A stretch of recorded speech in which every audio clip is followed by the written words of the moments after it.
We are live. It still says we're scheduled. Nope, we are live. Believe me. There we go. Great defeaters, new and old. Look, apologies for the delay. There wasn't much going on last week, so we was trying to scramble to decide what we was going to do for a breakdown, because there's nothing to break down to some people. But as always, we are here with another episode of the breakdown with your hosts, BaseDaKID, Tony, the pugilist boy. We are the children of the game. Tony, how are things? Not bad, my brother. Not bad. Yeah, all things being equal, looking at the world in which we live in right now, I'm happy to be alive. Look, how time has flown in a little space since we last spoke. So much has happened in boxing. We've lost the monarch. We've lost boxing. I don't know why, but this time last week when we did the show, the sun was shining on my left-hand side. Now it's pitch black. I'm like, what the hell? So it goes, man. Yeah, so it's one of them things, but pleased to be here as always, so we can talk boxing, our favorite sport. I concur. All right, so as I was saying, actually, before anything, let's salute anyone who was waiting for us the last 10 minutes. They deserve a shout out. Indeed, we should, as we always do. Welcome in the house, Muller, first to the gate, as always. Welcome Uncle Jonah in the house. Welcome Jay Lands in the house. Welcome Paul Young. Come on, Hot Pies. Welcome everybody else. Don't forget to hit that like and subscribe, guys. If you're about, welcome G Chain in the house. Big up to you, my guy. And we shall go. Okay, so let me see if I can extend there, enter full screen. There we go. That's better. Right, okay, so there's two things I guess we can touch on from last week. Now I'm gonna assume that you didn't watch either of those fights. You're absolutely right. Okay, that's fine. So really briefly, I tell a lie. I did watch the highlights version of the Valle Nguyen fight. Okay. So if you want to go in on that one, I pulled together my little pieces of bits that I could for that. I got a minute worth of pictures on that if you want to go in on that one. Yeah, sure. So explain the card and I'll drop the pictures in. Okay. So it was a Golden Boy card that was on Thursday. It was Thursday night or Friday morning for us. It was taking place in Costa Rica, where Yokasta Valle is well, not born, but that's where she's based and located. She has a huge following down there. There was a packed house, packed turnout crowd. And for someone who basically has become a sort of a new-ish type player within the minimum weight division, Yokasta Valle was the actual first person of that division to unify titles. She beat Fifu Fi Nguyen, a unanimous points decision. I believe it was 100-90 on pretty much all three of the cards, and it wasn't an exaggeration. She did pretty much dominate the entire fight. She is, like I said, she's the first to unify. She's taken Sanisa Estrada's position within Golden Boy as their number one woman since Sanisa's gone to ESPN and Top Rank.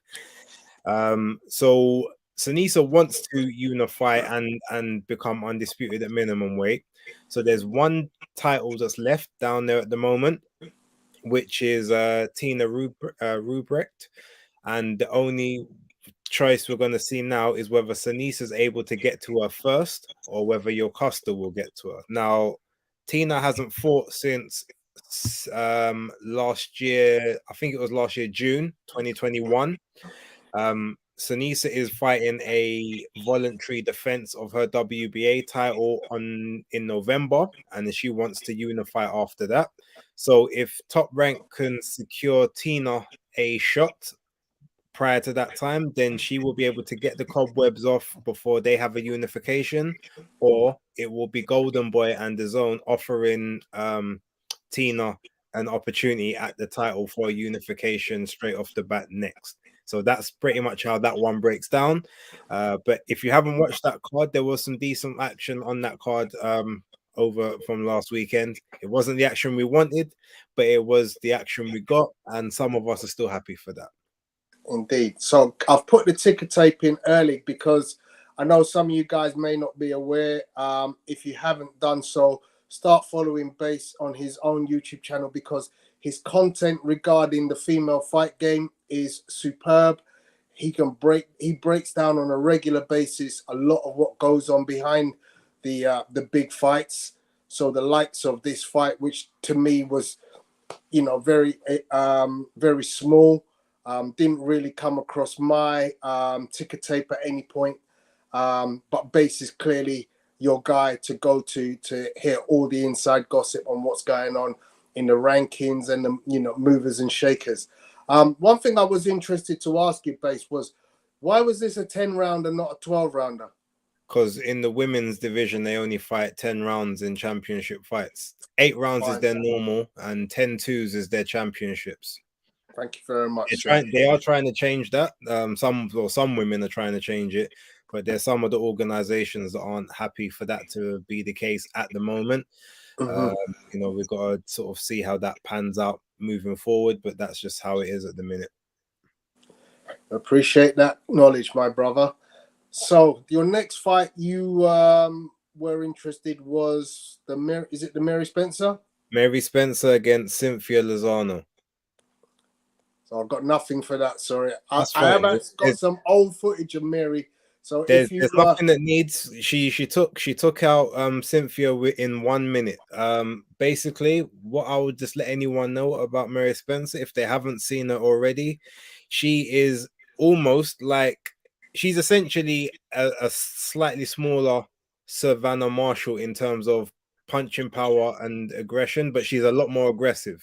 She's not really about trying to wear you down or place punches and sort of just trying to work behind the jab and using footwork and movement. She knows she's better than the opponent she's going in there with, and she's literally just going for the kill straight away. And as you saw in that bit of footage right there, that's everything that Mary Spencer is. Like, vicious body shots, vicious hooks. She's one of the tallest in the division. She can fight long. She can also fight mid-range, and she can fight on the inside. Very strong and durable in terms of herself, like very technically sound as well. One of the only people to have bested her as an amateur was Clarissa Shields, funnily enough. And in their fight, if anyone wants to watch the amateur fight, it plays out to the point of Clarissa is basically doing what she wants to do for the first 2.5 rounds, and she gets caught with some fairly big shots sort of towards the end of the third, and in the fourth she wins the fight like convincingly, but she ships some shots she shouldn't have, and that was before Mary was as aggressive as she is now, and the power wasn't as devastating as it is now at that point, but there was still enough in there where Clarissa did get rocked a couple of times. So anyone who wants to know about Mary Spencer, she is definitely the apex predator of the 154 division, and probably there won't be too many champions that will fight her unless she is the mandatory. The only thing that's not on Mary's time is or on her side, I should say, is time, as she is 37. She was an amateur for about 12 years. So she stayed in the amateur game quite long, but she's seasoned, so she doesn't need a lot of she doesn't need a lot of development in the pro game. As you've seen from the little footage you saw, she's already a pro, and she's already gonna cause everyone hell. As the best bet is to age her out, which they probably can't do, because as I said, she's actually, the fight she had over the weekend was for 2 vacant titles, the WBC silver and I think it was the WBA WBA or the WBO Continental. So either way, she's gonna have. So now she's got two routes towards two mandatory positions at 154. So yeah, look out for her if you haven't seen her, but she's definitely worth watching. She's not a typical female fighter, as some people would like to call them. Okay. So, question from Skyliner. Welcome, Skyliner. Did you change your name? It didn't used to be the editor, did it? So, do you guys think Sky are now handicapped by cancelling last week's show, as there may be a lull in the interest?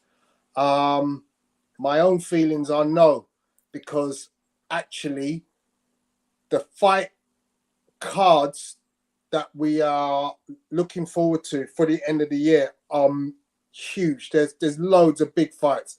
I mean, if they get this Joshua against Fury across the line, then boxing will be coming out of our ears. We're still waiting a potential Crawford Spence. So, look, do not close your eyes for anything, because I think the lull has happened in August. I think we're on the cusp of. You've missed what he means. The lull in interest in that card. Okay. I mean, even in that card, I'm as excited about it happening next month as I was it happening this month. So I don't think the audience will have dissipated in its anticipation for it, even although it now takes place on the same night as something else. Yeah. No, it's mine. Don't worry about it. Okay. I disagree. I actually think there will be a slight lull in interest. Reason being, they had a perfect storm. Now, all the content they filmed and all the content they've shown is gone. So that moment's gone. The chance of them filming and creating new, more compelling content, I don't think is going to be there. So the people who didn't want to see it or who were only fleetingly interested, I don't think they're going to be as interested again. Also, for the people who like us are the big boxing fans, they've now got a weekend which has got 3 other big events on in that same weekend. You've got Haney Kambosos 2. You've got the return of Deontay Wilder, who there's going to be loads of people that want to see that. The weekend before that, obviously, there's going to be the big fallout from Eubank and Ben.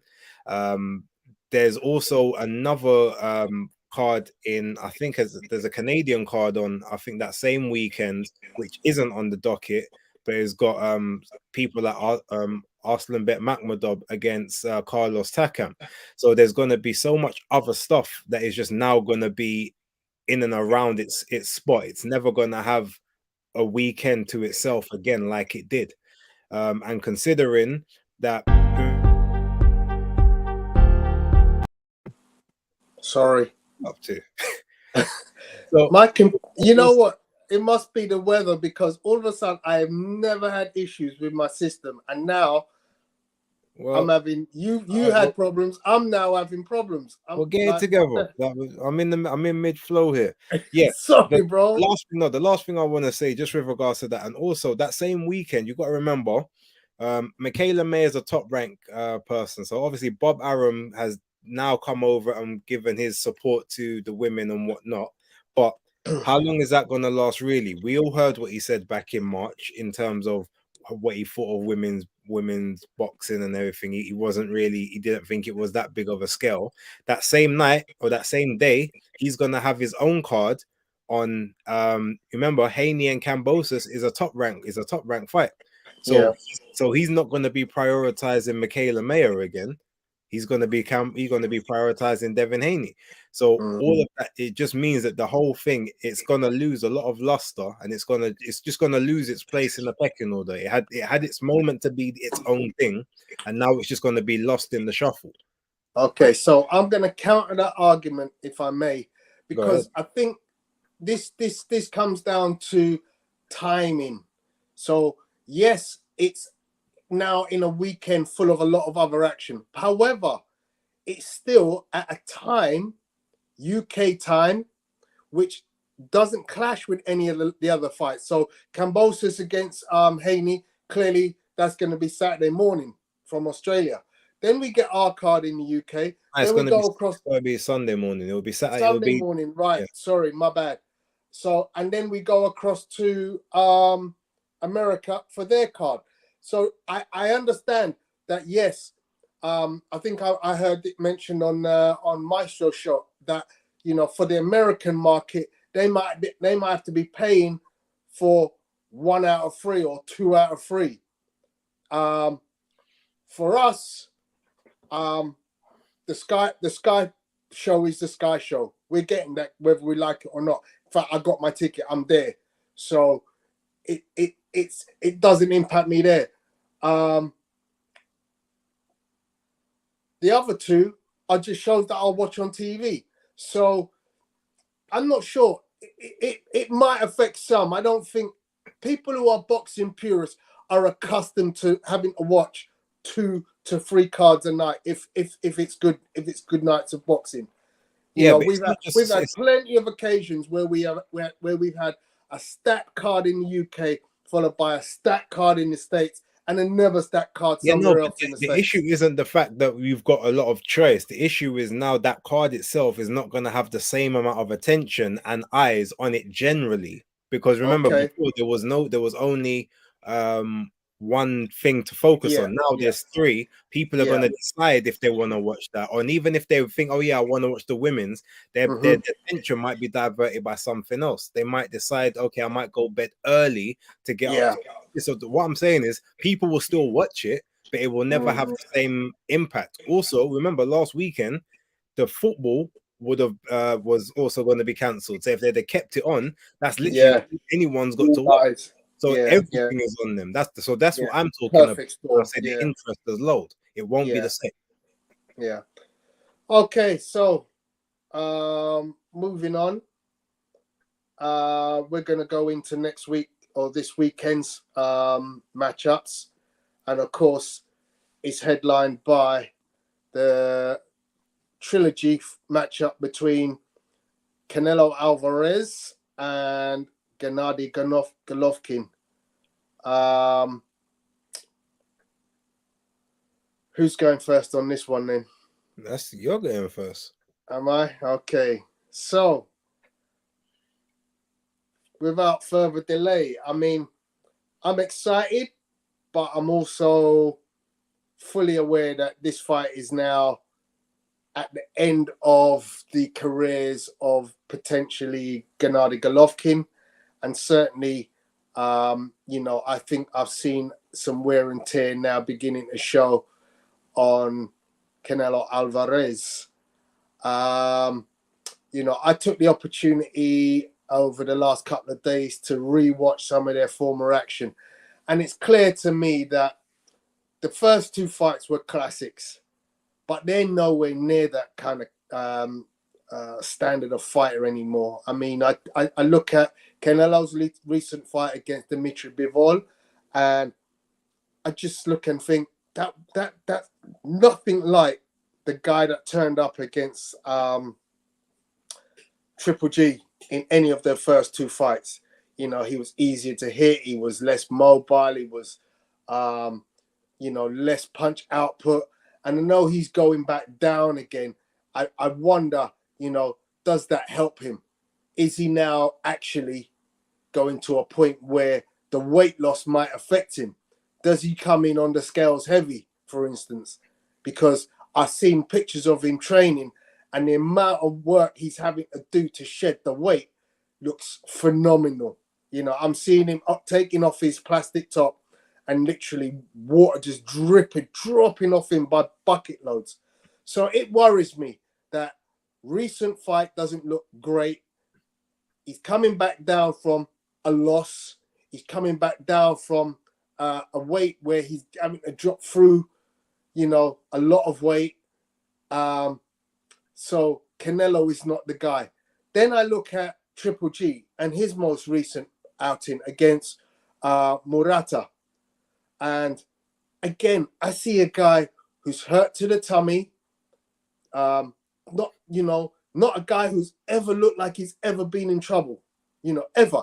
I mean, it's interesting that in the the hype video, they show Triple G, and he's explaining about some of the shots that he's taking from Canelo, and he's saying Canelo doesn't hit hard.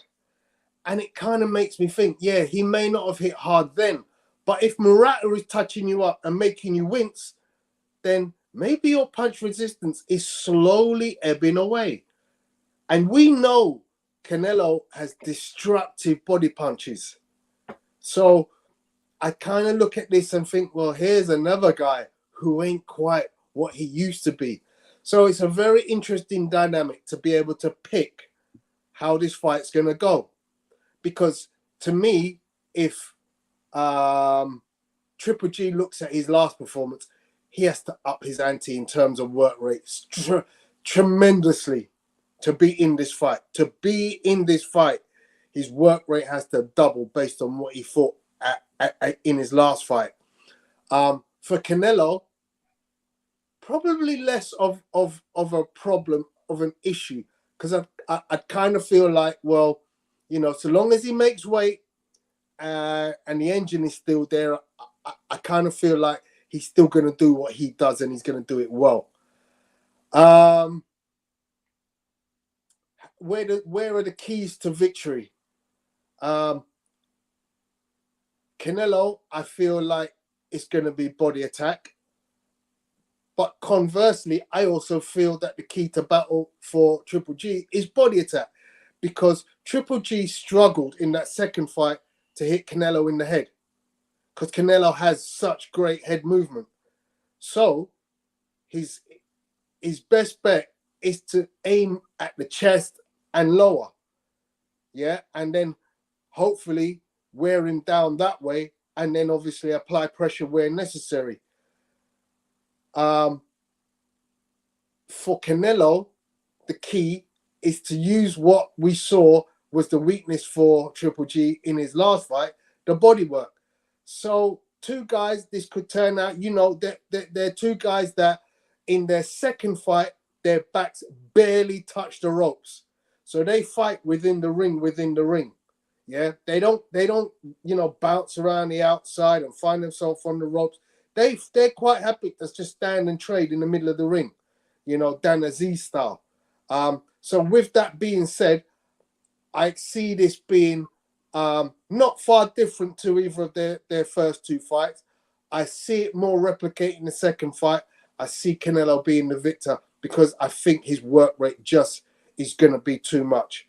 He could even potentially stop Triple G. I'll be back in a sec. Keep talking. Yeah, no problem. So it's going to be an interesting one. Let me go to some of you guys' comments in the chat, see who's in with us. So before, welcome, hope you're well. I hope Golovkin beats Canelo. Yeah, I think this is a fight that splits the boxing public. You know, I know there are those that see this as a wipeout for Canelo. You know, Golovkin didn't look good in his last fight, even though he got the win against Murata. But, you know, I do know there are a fair bunch of people in the boxing community who do want Golovkin to win. Obviously, the fact that he was robbed of the first victory, and there are some that also like to, you know, say, well, you know, Canelo, excuse me, has benefited from the light punishment for the Mexican beef. And before, I think you mentioned it here, Canelo is a drugs cheat and he never got in trouble. He should have been stripped of his belts. Rowan, this will be a painful fight for both guys. It's going to be brutal. Yeah, absolutely, my friend. This fight does promise, I believe, to be a clash of ages in terms of the two guys know, you know, this is the last of their battles. I don't think they're going to be back again. And therefore, I expect this to be a real battle royale. What is going on with my screen right now? Right. Sorry. No sooner do you come in, my screen goes all big and stuff. It's probably just the lap doing it on the laptop. It's me. Don't worry. Okay, I've got it back. Okay. So yeah, I expect a battle royale. As I said, I think this gets won because Canelo's work rate will be far superior to that of Golovkin. But you know, Golovkin is a proud guy, and you know he actually has a genuine hatred for Canelo. So there's gonna be you know, a lot of histrionics before the fight. I'd expect some kind of words maybe to be said. And I do believe Golovkin will leave it in the ring because that is his ammo. You know, he doesn't go in and not punch. G Chain says can't see anything other than a Canelo win. So Base, your chance to weigh in, my friend. Well, I mean, you said quite a lot. I feel like you said most of what other people are thinking. The way I see it, when you say that you've seen signs of wear and tear from both guys, I don't know if I agree with that. I think we've seen from Canelo at higher than 160, he's adapted his style to a style that he can actually implement and use for 12 rounds without essentially like blowing up, which was always something that he always had issues with at sort of 154 and 160 when he moved a bit more and he was a lot more of an actual like technical textbook boxer puncher. He would always do well in sort of the first half of the fight, and then he would be sort of gassing, trying to get his legs back from the second half, and then maybe having a late flurry towards the end. Whereas as soon as he went up to 168, or actually it was one of his last fights at 160 in the Triple G rematch, when he said, okay, now forget moving, let me become just an educated pressure fighter.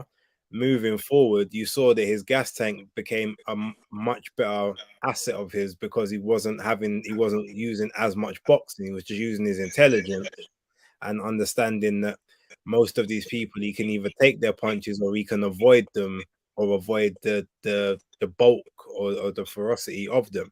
And I think that that's pretty much just the style he's employed at these higher weights because he is adding extra pounds to his body that weren't there previously. So to me, I feel as if at 175 there was just too much there. Because if you also remember against Kovalev, he didn't look great in the Kovalev fight because he's got too much excess weight on him that he's not used to carrying. Came back down to 168 after that though and looked great in terms of his gas tank and cardio and wearing people down. Yeah, people with movement caused him some problems, but ultimately he was just like, I'm going to let you move because sooner or later I'm going to get to you. And when I get to you, the movement's going to stop. And then if you can't bang with me after it, then, you're in problems. And as we saw, that's what happened with Billy Joe Saunders. That's what happened with Caleb Plant. Now, Bivol is a whole different story because number one, the movement never stopped. But number two, being a naturally bigger guy, he was able to absorb the same shots that those other guys couldn't. Plus, he was able to throw his own shots that Canelo wasn't used to taking either. Coming back down to 168 is now his comfort zone. That's pretty much where his body has set himself to. So he's going to be comfortable and confident there. Whereas with Triple G, yes, he doesn't have to shed those extra, half a stone and a bit to get down to 160. But his entire professional career and even his entire amateur career, he's always been a 160 pounder. He's always shrunk himself down to that weight.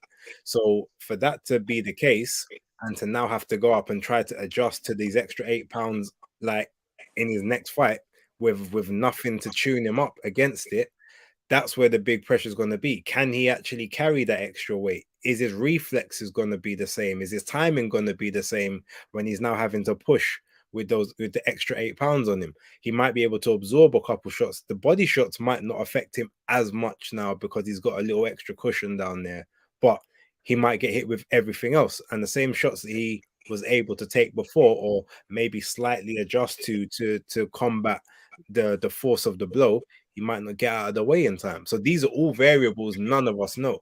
And I think that's what makes it a more dangerous fight for him.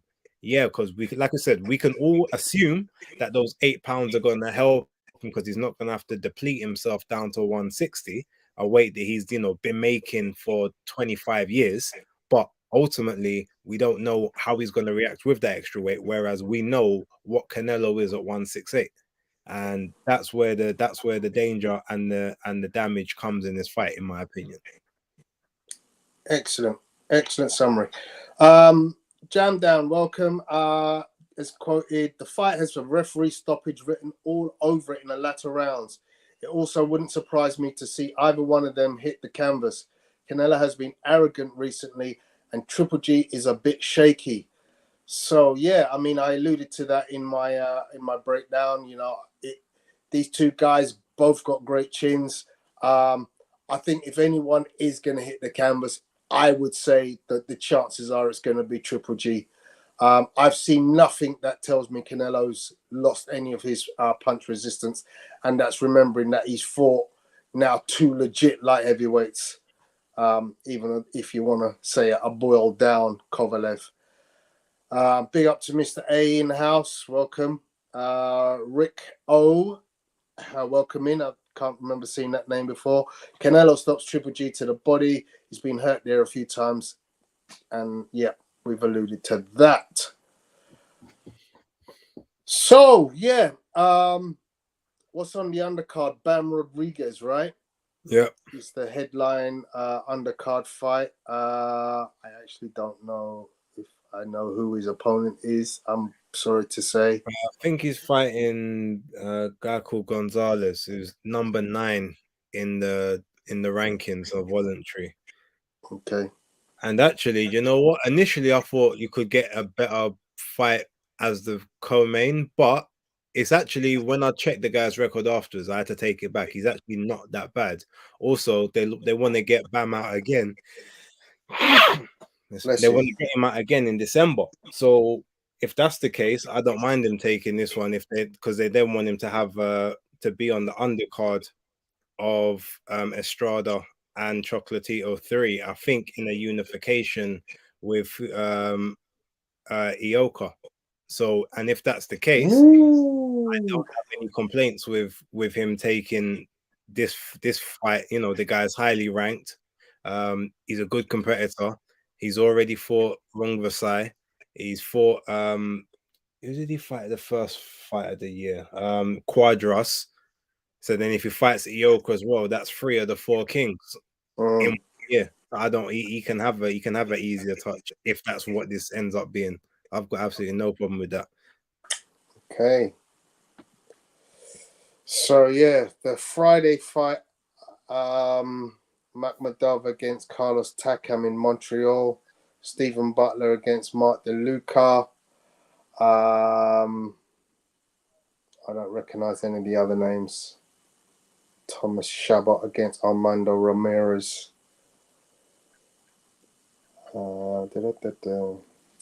So yeah, I mean, there's not a great deal of boxing action this weekend. Do you know any other cards that are potentially worth having a look at?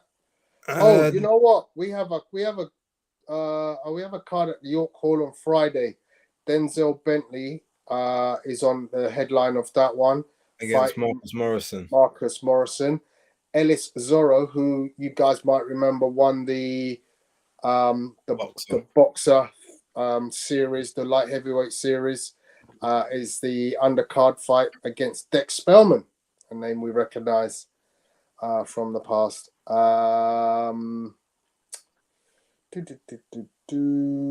Frank Arnold against Brian Marina.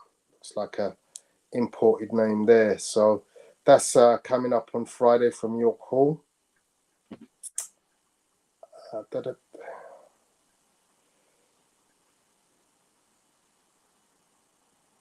So anything else you want to talk about? No, those that's pretty much all that's on that weekend, but there's only really one card we're going to be overly watching. The others is just a bit of extra treats, I suppose. Yeah, absolutely.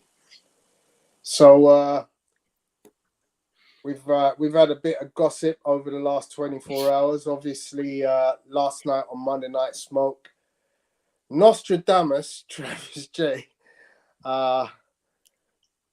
Travis mentioned about the fact or a possibility that Fury and Joshua was a deal that was already signed, and that there was a reason that it wasn't being announced.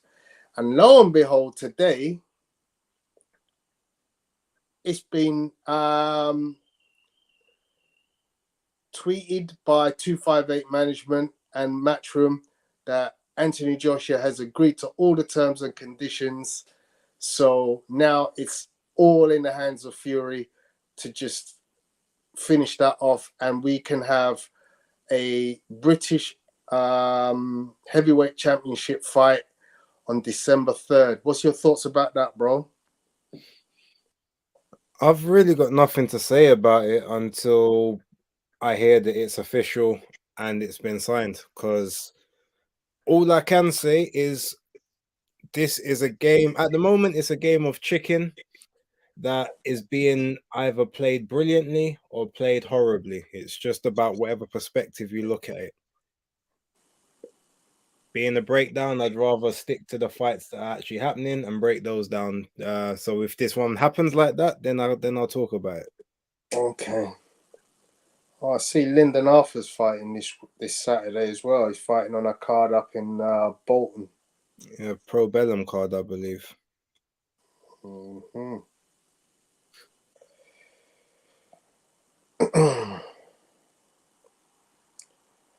I mean, yeah, you're right. Until they get this across the dotted line, then there's not really much to talk about. But obviously, look, things are happening in the game, as I said. There's lots of negotiations going on right now for things to happen before the turn of the year. And if some of those things should happen, then we might have a blockbuster week, a blockbuster end to the year. I mean, the first half of the year was great. We had a lot of good fights. We've got this one coming up in 10 days. Shakur Stevenson is back. We had an announcement this week for the return of, go on, do it. Wouldn't come up there. Vasily Lomachenko against Jermaine Ortiz, unbeaten youngster.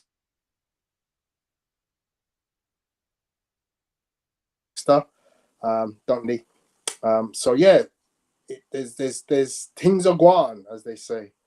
Just wanted to bring to your attention this little list of champions,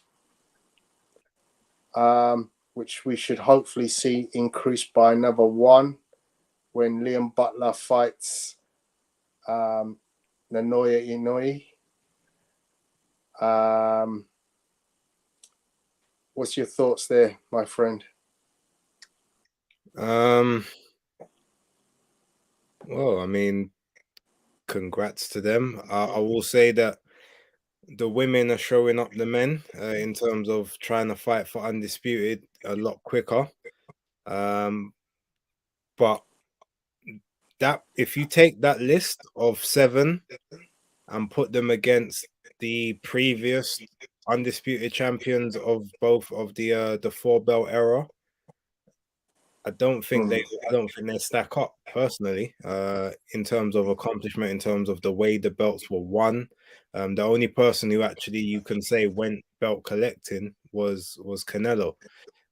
Everyone else, there were caveats to how all of their belts came to be. Well, with the exception, I guess, Josh Taylor, he did go belt collecting as well, so I give him his due.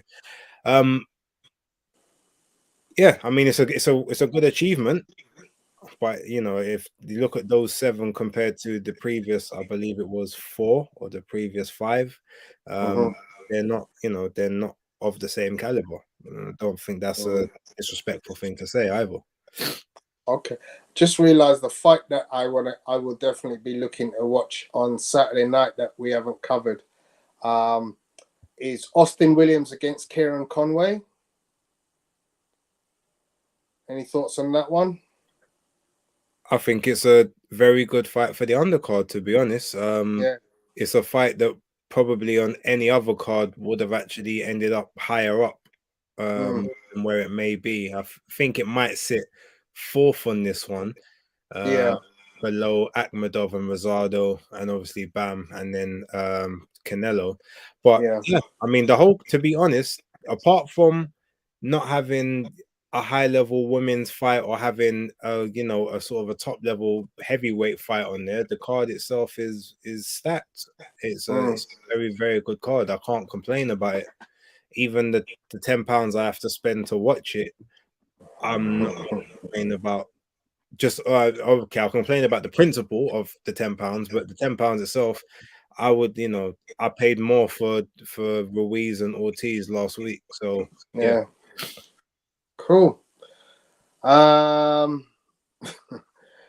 Oxlong, there's a name I've not seen. Welcome, Mike. Bivol is Canelo's dad. What do you guys think of potential fight between Ruiz and White? Be a good fight if they could make it, but I think Ruiz is already lined up to fight the winner of Helenius versus Wilder. They're keeping that in-house, obviously a PBC only PBC special. PBC special, yeah. We only fight PBC other fighters. So yeah, unless anybody else has got anything else, I think we've pretty much come to the end of our time, nice and early. Yeah, I'm like I want to say again to anyone who's watching, look, apologies, you know, it wasn't this wasn't planned. We did have you know, we had a whole load of smoke that we was getting ready to deliver prior to last Thursday, and as you can tell, obviously all of that has been delayed by several weeks. So we kind of scrambled for this one. We wasn't even gonna, you know, we wasn't even gonna do the show initially, but the show must go on. We've got to find something to talk about. We've got to give you a reason to be here. So everyone, thanks for rocking with us. I mean that, like, genuinely from the bottom of my heart, in it. Like, without you guys, we talk to ourselves. I mean, that might be fun, but you know, that's not what we do it for. So I appreciate everyone that does tune in, week out, and those who catch it on the replay as well. So yeah, thank you. Absolutely. So guys, down on the ticker tape down below, our socials are there. Jump on, follow Base, as I said. It's got some content, as always, will be coming out through the week. You got some new stuff that I know you're working on, so we're looking forward to that content as always. For those that mentioned about AJ Fury, we won't address that right now. Obviously, we talked very briefly about the fact that it's very close. But you know, look, we'll get more into that when we know it's a real thing. But yeah, as Basis said, thank you very much, guys, for joining us. Have a lovely weekend. Enjoy the boxing action that there is, and we will see you next Tuesday. Yep. Salute.